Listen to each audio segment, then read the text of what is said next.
एक 22 years old mail, Ajay नाम है जिसका, रहने वाला एसडीएम नगर का है। वो हमारे पास आए। उनकी हिस्ट्री ऐसे थी कि उनको 3 दिन से कोल्ड कफ फीवर था। किसी गली मोहल्ले के डॉक्टर से कान की सफाई करवाई थी और कुछ खुली मेडिसिन उन्होंने ली थी। वो मेडिसिन्स इतने भयानक रूप से उसको रिएक्शन कर गई कि बहुत ही गंभीर हालत में पहुंच गया। वैसे तो किसी भी दवाई से कोई सी भी रिएक्शन हो सकती है, लेकिन ऐसी घातक रिएक्शन देखने में बहुत रेयरली मिलती है। इसको अपनी भाषा में, साइंस में स्टीवन जॉनसन सिंड्रोम बोलते हैं। इसमें पूरी स्किन बॉडी की जो ये पिंक वाली म्यूकस मेम्ब्रेन होती है, etcetera etcetera. Doctor Ishita, skin specialist मेरी डॉटर हैं, वो डिटेल में बताएंगी आपको। He was in a very bad shape, कुछ खा भी नहीं पा रहा था और बहुत परिवार दुखी था कि डॉक्टर साहब 3 दिन हो गए, हमने 6 डॉक्टर बदल लिए, आराम नहीं आया। तो डॉक्टर जी.के. खुराना सर, जो हमारे फिजिशियन हैं आर.के. हॉस्पिटल के, उनकी मेहनत, कुछ मैंने हेल्प करी और बाकी श्रेय तो डॉक्टर इशिता कपूर को जाता है जो डर्मेटोलॉजिस्ट हैं। इसमें सबसे बड़ी बात मैं ये बोलूँगा कि हम डॉक्टर्स ने मेहनत तो करी, इसमें तो कोई शक वाली बात नहीं है। पूरे स्टाफ ने दिन रात मेहनत करी और आप लोगों की बेस्ट विशेज़ और ऊपर वाले की ब्लेसिंग्स के अलावा इसमें परिवार के योगदान का बहुत बड़ा हाथ था। आपको सब पत्रकार लोग हैं, सबको पता होगा कि ऐसे में हम कंसेंट तो हर पेशेंट से लेते हैं, लेकिन जहाँ पे हमें लगता है कि कोई डेथ का रिस्क है, वहाँ पे हम हाई रिस्क कंसेंट लेते हैं। तो हमने उनसे लिखवा लिया था कि डॉक्टर राकेश कपूर ने बीमारी के बारे में बता दिया है, यदि कोई ऊंच नीच होगी तो हमें सब कुछ पता है, हम अपनी मर्ज़ी से इलाज करवा रहे हैं। फॉर्चुनेटली जब ऐसे केसेस में कोई जान पहचान वाला मेडिकल लाइन से हो तो नॉर्मली उनको समझाना ज़्यादा आसान होता है। लड़के के जीजा जी केमिस्ट थे, उनको मैंने सारा कुछ समझाया कि अब कहीं भी जाओगे वर्ल्ड में तो कोई भी गारंटी नहीं लेगा इस केस की। वो केमिस्ट बहुत अच्छे, बहुत समझदार थे, उस हर बात को समझते थे। उन्होंने बोला डॉक्टर साहब आपको कुछ नहीं बोलेंगे, कुछ हो गया तभी अब कुछ नहीं कहेंगे आपसे, चुपचाप अपने बच्चे को घर ले जाएंगे, आप दिल खोल के पूरी मेहनत से इलाज करिए। जब पेशेंट डॉक्टर के ऊपर इतना ट्रस्ट जतलाता है, विश्वास जतलाता है, तो डॉक्टर को दुगने उत्साह से काम करने की प्रेरणा मिलती है और डॉक्टर दिन रात और मेहनत करता है कि पेशेंट मेरे पे कितना बड़ा ट्रस्ट दिखा रहा है। तो हमने बहुत मेहनत करी, हमारी मेहनत कामयाब हुई और बच्चा 7 दिन तक हमारे पास रहा। बच्चा अब ठीक हो गया। आज है ट्यूसडे, वेडनेसडे, थर्सडे को घर से ट्रीटमेंट करवाने आता है वो। आज 10th डे है। डॉक्टर इशिता भी बच्चे को देख चुकी हैं और कह रही हैं कि आज उसका जो वेन से ट्रीटमेंट चलता है, कैनुला से, उसका आज लास्ट दिन है, जो मेडिकेशंस ड्रिप में डाल के देते हैं। कल से कुछ एक दिन या कुछ हफ्ते, जैसे डॉक्टर इशिता सलाह देंगी, डॉक्टर जी.के. खुराना सर सलाह देंगे, हफ्ता 2 हफ्ता थोड़ी उसको दवाई खानी पड़ेगी, प्रिकॉशन लेनी पड़ेगी। और बस हम सब लोग बहुत खुश हैं कि बच्चे की जान बच गई। सर जो रिएक्शन आप बता रहे हैं इसमें तो कई लोगों की जान भी चली गई है। हाँ, मैं रिमेंबर करता हूँ कि जब मैं MBBS फाइनल ईयर कर रहा था 1983-84 में, तो हमारे वहाँ पे एक मेडिसिन के हेड थे डॉक्टर गुप्ता। उन्होंने कोई मेडिसिन खाई, उनको रिएक्शन कर गई। इमेजिन करिए कि वो मेडिसिन के हेड ऑफ द डिपार्टमेंट थे, उनको कहीं आगरा यूपी में एग्ज़ाम लेने जाना था, तो उनको लगा कि वहाँ मच्छर ज़्यादा होते हैं, तो मैं ये मेडिसिन प्रोफिलैक्टिकली मलेरिया की खा के जाता हूँ। आपको याद होगा मेटाकेल्फिन टैबलेट खाते थे, 2 टैबलेट। तो उससे उस मेडिसिन से हमारे प्रोफेसर सर की भी जान चली गई। उनको एम्स शिफ्ट किया गया, डायलिसिस हुआ, सब कुछ हुआ, पर वो हम उनको डॉक्टर लोग सेव नहीं कर पाए। Although he himself was professor of medicine and HOD नाम था उनका, late Shri doctor R Gupta, Ram Ratan Gupta. अब डॉक्टर इशिता भी बताएंगी किस तरह के सिम्टम्स आए, आपने कैसे ट्रीटमेंट किया, थोड़ा सा जब जो पेशेंट 22 ईयर ओल्ड मेल हमारे पास आया तो उसकी पूरी स्किन पे रेड रैशेस थे, आँख पूरी लाल थी और मुंह में पूरे छाले थे और पेशेंट की ये कंप्लेंट थी कि मैं कुछ खा नहीं पा रहा, पी नहीं पा रहा, मुझे जलन हो रही है खाते टाइम। तो मैंने ध्यान से देखा, मैंने डॉक्टर कपूर को दिखाया, डॉक्टर जी.के. खुराना को दिखाया, सबको हमने डिस्कस करके यही डायग्नोसिस किया कि स्टीवन जॉनसन सिंड्रोम है। हिस्ट्री से भी यही पता चल रहा था क्योंकि बाहर से अनडॉक्यूमेंटेड खुली दवाई लेके आया वो, और पर्चा दिखाने पे उसके पास कोई भी सबूत नहीं था कि कौन सी दवाई खाई जिससे हम पता कर सकें। बस मेरी एक यही गेट अवे मैसेज हम जिसको बोलते हैं पब्लिक से ये है कि अगर बाई चांस आप बाहर RMP से या कोई केमिस्ट से, फार्मेसी से कोई भी आप दवाई लेते हो, उसका रिकॉर्ड ज़रूर रखो। बाई चांस ये मुझे भी हो सकता है, ये डॉक्टर कपूर को भी हो सकता है, ये आपको भी हो सकता है, किसी को भी कभी भी हो सकता है। अगर मुझे आज क्रोसिन दवाई से एलर्जी नहीं है, तो ऐसा नहीं है कि 10 साल बाद मुझे क्रोसिन दवाई से एलर्जी नहीं होगी, ये कभी भी डेवलप हो सकती है।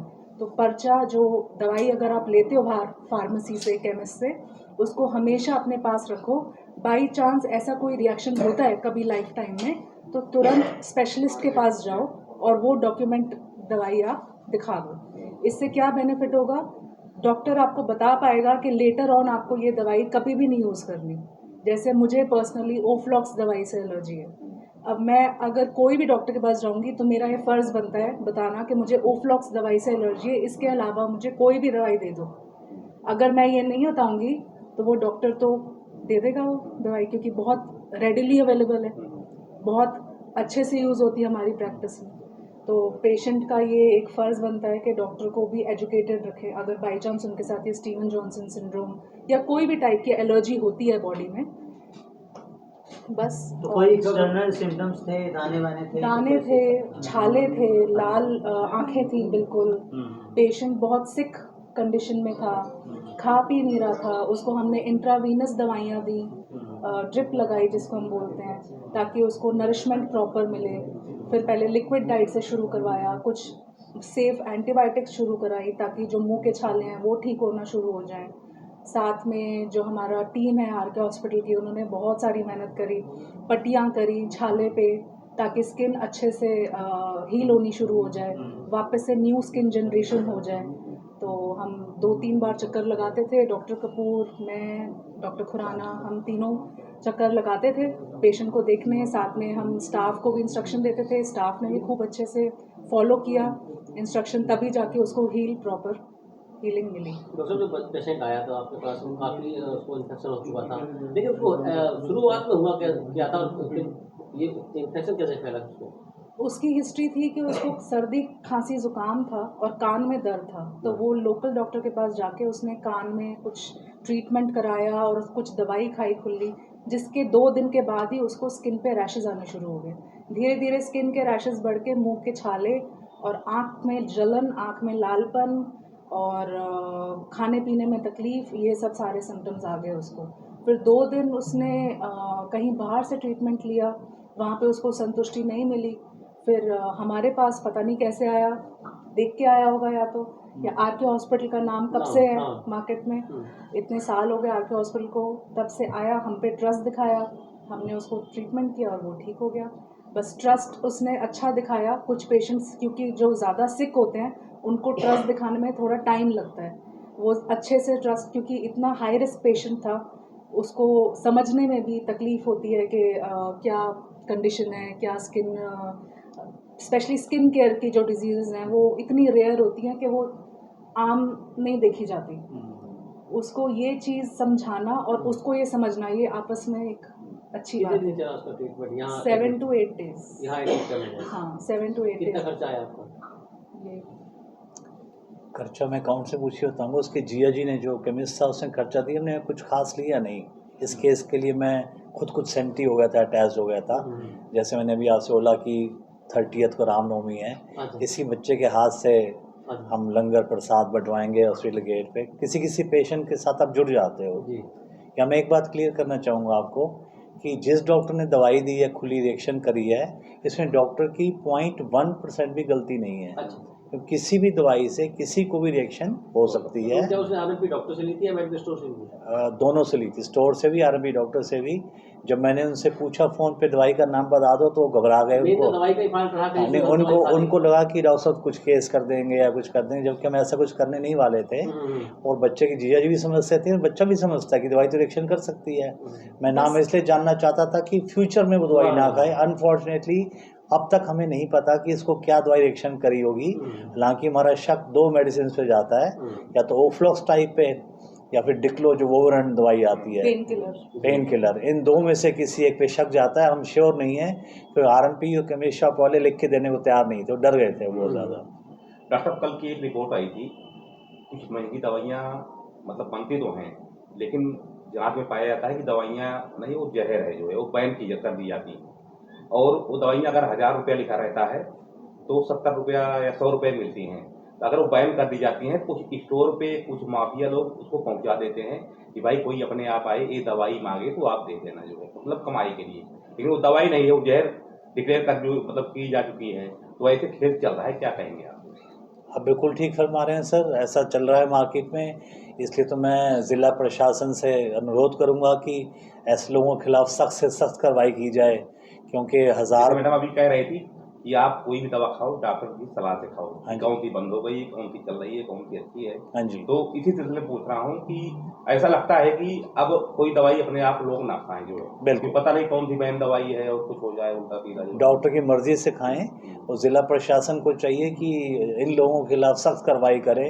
और जो आप कह रहे हैं कि 1000 टैबलेट्स का जार आता है जो 70 रुपीज़ का मिलता है, वो भोले वाले पेशेंट को दे दिया जाता है, उनको पता ही नहीं होता नाम क्या है, क्या है, उससे नुकसान हो। बिल्कुल, नेफ्रोटॉक्सिक होती हैं, किडनी भी खराब हो सकती है। पेशेंट दिखाते हैं, एक बार नीचे है, कहाँ है? हाँ, नीचे है पेशेंट। तो आपके कुल मिला के छोड़ दो, इधर ना फिर देखना। क्या नाम है आपका? अजय। अजय, क्या हुआ था आपको? मैंने ना दवाई, बुखार था, खांसी थी, तो मैंने ना मतलब लोकल डॉक्टर से दवाई ली थी, तो रिएक्शन हो गई थी दवाई। फिर वहाँ पे डॉक्टर से ली, नहीं आराम मिला, फिर यहाँ आया। कितनी उम्र है आपकी? मुझे 20 साल है। अब कैसे लग रहा है? अब तो अच्छा लग रहा है। बहुत अच्छा लग रहा है। हाँ जी। खांसी उस टाइम क्या हुआ था आपको, क्या परेशानी हो रही थी? खांसी, जुकाम और बुखार था। नहीं, उसके बाद जब रिएक्शन कही जाओगी तो कैसे? तो ये दाने दाने से हो गए थे। दाने कहाँ दाने हुए थे? हाथ में हो गए थे, मतलब पूरी बॉडी में हो गए थे। अच्छा। हाँ जी। अच्छा। और छाले हो गए थे। क्या काम करते हैं आप? मैं आयुष फिल्म पे काम करता हूँ। अच्छा अच्छा, अब बिल्कुल ठीक है। हाँ जी। क्या कहेंगे आप डॉक्टर साहब? बहुत अच्छे से ट्रीटमेंट कराया उन्होंने। अच्छा। और इसके पहले कहीं आप दवाई लिए? हाँ, दवाई ली, 4-5 दवाई डॉक्टर से ले। ले, नहीं कहीं आराम नहीं मिला था। तो हॉस्पिटल शहर में बहुत सारे हैं, आपने यही वाले हॉस्पिटल में किसी ने बताया या फिर पता था? जो और आप भैया थे ना, तो भैया जानते थे, वो लेके आए थे। अच्छा जी। ठीक है। तो यहाँ पे इलाज, मेरा बहुत, अगर आप किसी और अस्पताल में जाते हैं तो कितना खर्चा आ जाता है, यहाँ कितना खर्चा है? अब ये तो नहीं बता सकता मैं। अच्छा। कम खर्चा है। अब ये तो जीजा जी ने दिया, वही जानते हैं। तो अच्छा। नहीं होता। स्टाफ कैसा है डॉक्टर? बढ़िया, एकदम बहुत अच्छे हैं अब स्टाफ ठीक है तो। आप? हाँ जी। ठीक।